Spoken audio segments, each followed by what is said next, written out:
Hello everyone, and welcome to a recap on the Bethesda Fallout 76 Quakecon panel. This is going to be me just talking about various things they went over which are quite important, trying to give you a bit of a summarised version, but also looking at some of the stuff which wasn't exactly talked about, but which was kind of shown on screen for a second or two, and which we have screen caps of. So, lots of talking about this sort of stuff. Hopefully you'll all enjoy this. Now first up, the people from Bethesda, this is devs, community managers and the like, were all on stage talking to each other. The first topic was Nuclear Winter, where the big news is there's going to be a new map incoming on about September time, which is Morgantown. We'll now get to play in Morgantown. It looks like Mononononongan, as I say it, or Mononga, if you want to be a normal person about it, is also being included in this map. It's going to be a bit of a mix of the top end of the forest and just the edge of Toxic Valley by the looks of it on this big old map, which will include like Voltec University, Morgantown Airport. It looks like Camp Lewis might be in there as well by the looks of things. Should also bring us a few new enemies such as the Grafton Monster, so this is quite good, going to bring a bit more life back into Nuclear Winter come September. I am looking forward to that because I've stopped playing the mode mostly, but for a new map, happy to join in. The one other thing that was Nuclear Winter based is Nuclear Winter perk choosing. So currently when you get duplicate perk cards in Nuclear Winter, you just get a small amount of the XP and they get destroyed. When the perk choosing comes in, they will instead be turned into tickets, which can be traded in to pick a perk card of your choice. So if you're trying to get Bloody Mess or Frog Legs or whatever else, all of those duplicate perk cards will eventually add up so that you can get the perk you actually want. We don't know how exactly it's going to work, how many perk cards you'll need to have duplicates of to buy a perk card, or if they'll all be different valued, but it's good that there's going to be some choice in it, as opposed to it being entirely random.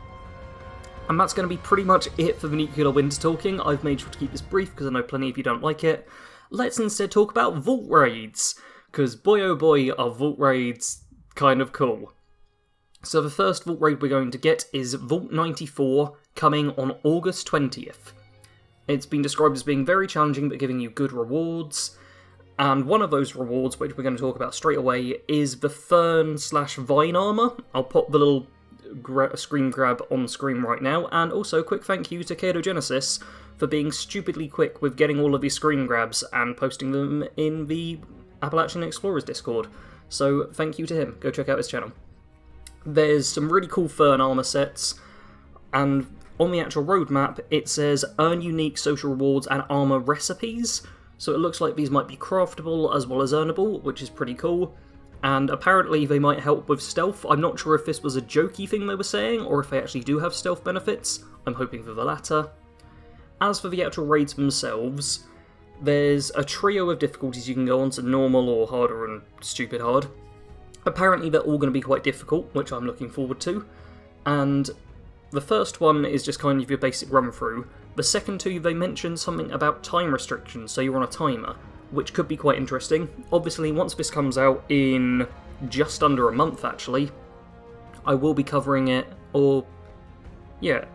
just over a month. August? August is just under a month. It's like 22 days or something ridiculous.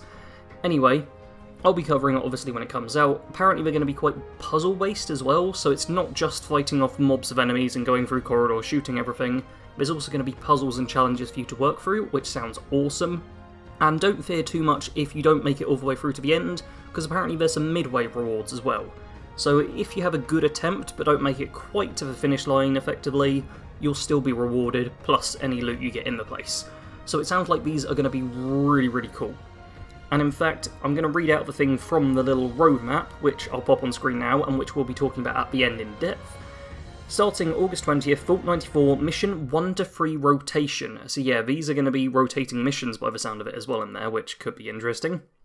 Explore a new vault and uncover Vault-Tech's experiment to see what happens when a society's ideals become reality. Earn unique social rewards and armour recipes, with a legendary set bonus, and play a different mission in rotation each week. That sounds cool, can't wait for it. We also got to hear that Vault 96 is likely to be the one afterwards, but it's going to be a fair way off, so let's not get too hyped about that just yet. Something we can get hyped about, and which I can't stop people getting hyped about, is Wastelanders, which they went more in depth with, just giving us not too much solid information, but lots of little bits of enticing information here and there. First of all, there's going to be new stuff all over the map.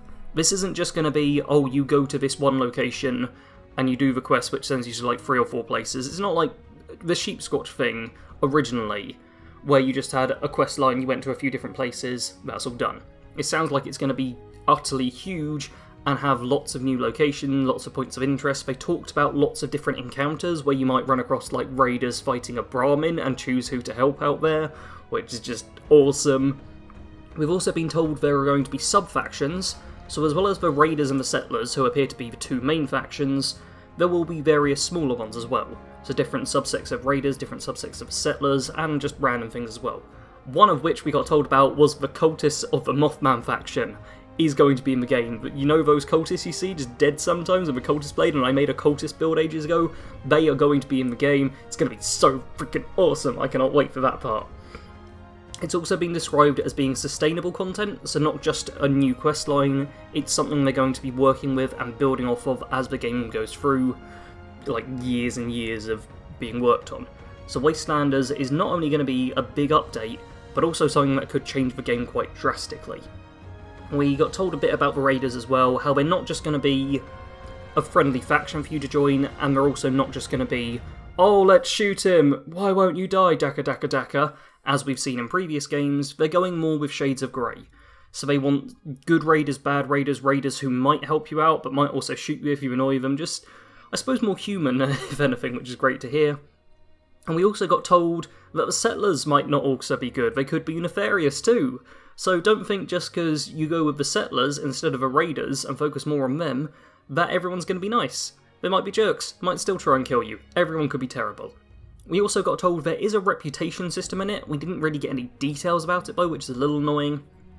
However, we did get told that you can align yourself more with one faction or the other, or kind of stay in between and backstab and do all of that stuff, but no matter what, you'll never be locked into just one faction. So even if you go all raiders, it sounds like it won't completely block you off from doing any settler stuff. Something else that they mentioned in the Wastelanders bit was companions will be added, but they are still working on them, and this stuff is going to be quite subject to change, because it sounds like companions are something they might be struggling with a bit and trying to get them to work in a nice way.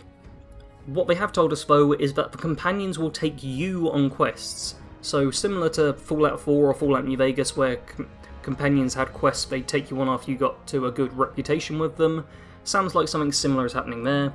For the most part, apparently they will stay in camps, so they're not going to be travelling around just with you constantly, which I can see as being both a good thing and a bad thing. We'll have to see how it goes. Real good thing though is apparently they are romanceable, so everyone who wants to have some fun time with their companions should be able to get on with that. And we also got told that the target for Wastelanders is November, so we've got a little while to wait. But it's not too far away, it's just over the horizon. There's also being planned new weapons to be added, and the ones that I like the look of most of all are the new Gorse weapons. I'll be showing the screen caps on here, some awesome looking gear. I cannot wait to try shooting these out and see what sweet stuff they are. We already got told there's going to be archery, but there was also the mention of strapping dynamite to arrows to make them explosive, and they wanted some perks to make archery good for stealth-based characters or hunters or the like. So there are going to be a variety of weapons, and also new perks and stuff added by the sounds of it, to make it so these new weapons will fit in well with the game. But honestly, just new weapons in general, absolutely love it. Something else new we're getting are some enemies. We saw the Wendigo Colossus previously in the Wastelanders trailer, I believe, but it was very brief. Now we have an actual name for it and a little design image. Looks pretty cool. Going to be horrifying to fight against. I hope you can cripple its legs and just make it into a horrible dying thing on the ground that just goes and asks to be killed. That'd be lovely. There's also going to be floaters, which were back from the early Fallout games, for anyone who played those. I never fought a floater, I don't think, so because I never played much of Fallout 1 or 2. But those are coming back as well as different enemies to fight against, so that's even better. Now, we're just going to talk about more of the generic stuff, I suppose, that they mentioned. That's all of it for Wastelanders and Nuclear Winter. Now just for general stuff, and then we'll quickly jump over to the roadmap to cover anything that wasn't mentioned on here. So first up, changes to the event system.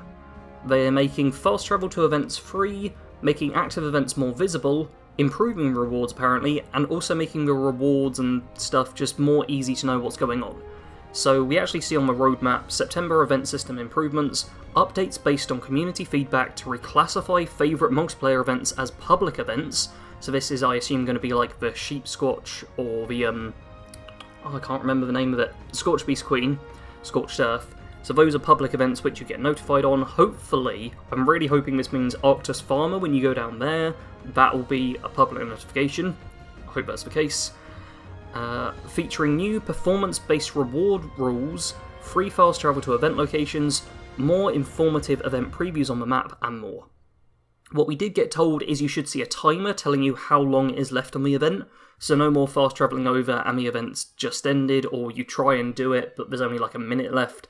I've done that a few times, even with easy events like the one with the Mothman, where you get the blessing from him. Even that, if you fast travel over and there's only a minute left and nobody's done anything, you're not going to be able to complete it. So having that is very good. And they also mentioned about telling us what rewards you can get. So you get a list of what potential rewards are, so then you know which events you might want to jump into and which you might want to skip over. All this seems good. Keep in mind this is somewhat subject to change, but should be coming in September, so just a couple of months, and we'll have much better events, which is great. They also talked about renormalization, which I'll go over very briefly, which is essentially them just looking to balance out the levels a bit more. They mentioned that they don't want players who are just leaving the vault for the first time to be too intimidated by all the level 300, 400 players running around.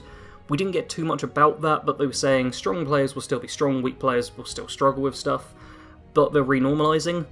Don't really know any information, so just keep that in mind. Things might change there somehow.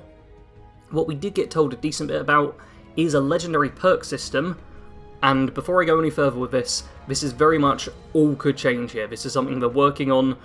Anything could be changed on this part in particular, like everything is subject to change, but this part in particular really subject to change.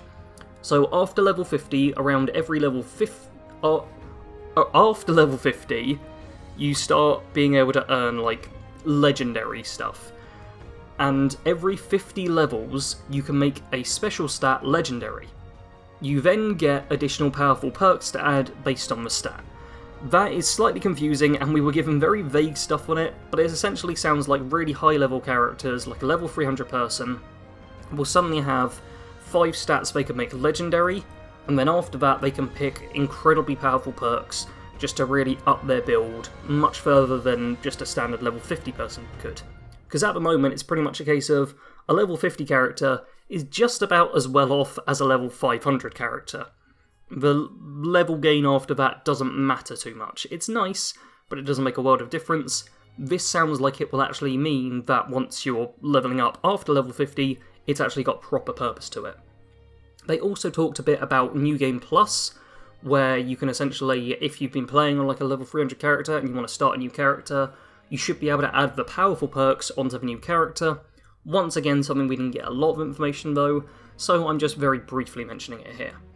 One thing they mentioned, which I'm sure plenty of you will want to know, is the best place for feedback. They said go to the Bethesda forums and the subreddit. So I want to say r/Fallout76, but I'm not sure exactly which one it is. I'm pretty sure it's that one though. And they did let us know that the devs get daily reports from the community team, so feedback that is left either on Reddit as a post or on the Bethesda.net forums, it does generally get filtered back. As to whether or not they can change anything, don't think that just because someone posted on Reddit they want something to change, it's definitely going to happen, but they will see some of the stuff, especially if it's very popular on there, so that they are getting feedback. A couple of other things which will excite people are seasonal events are coming. They talked about Halloween one coming up, which I'm going to take a wild stab in the dark here and say it'll be around Halloween time, and Fastnacht will be coming back. They confirmed that, just with a quick kind of throwaway sentence, probably going to be quite a way off because I imagine it will be the same week. And we've also got Meat Week coming up on August 1st, so that's Thursday to look forward to that. Finally, on my little notes here, They said private servers are coming sooner than we think. So in the near future, we can imagine private servers are going to emerge. I know that will get a lot of the mod-happy community pretty overjoyed with that when they actually get to break the game themselves instead of having the devs do it.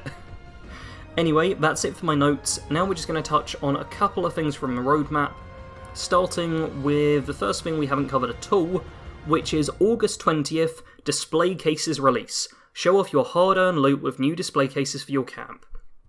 So this is literally just a bunch of the stuff from Fallout 4, it looks like, just added into the game but made functional in the multiplayer way. So on the image there, they've got like a guitar sword and a Grognak axe up on a weapons display. They've got a bobblehead display, which is pretty awesome, magazine display, magazine rack, and just some of those little glass cabinets with like a teddy bear and stuff on display. That is all pretty cool. I know plenty of people are looking forward to that, so super happy about it. And the other one which we didn't touch on at all is new Purveyor offerings, September Legendary Vendor Sales. Save your script with new discounts and offerings from the Purveyor, with a unique deal offered through each weekend. So if you're only earning script, if you're not earning script too often at the moment, maybe save it up, because come September, legendary items could be on sale, and that just sounds pretty cool for getting the legendaries you want. Something to look forward to. They didn't talk about either of these last two things in the actual panel, but they showed off this little Fallout 76 roadmap, which is on screen right now, hopefully, and it all looks good. Anyway, that is going to be it, because that is a lot of talking for the whole panel. There'll likely be plenty of other videos out there talking about it as well, and if you did catch the live stream, did you enjoy it? Anyway, that is going to be it for me for now. Hope you all enjoyed very much. Do leave a like if you enjoyed the information and stuff and found it helpful, and subscribe for more Fallout 76 content, because I will be covering absolutely everything when it comes out on the game. As always, thank you very much for watching. Sarge out.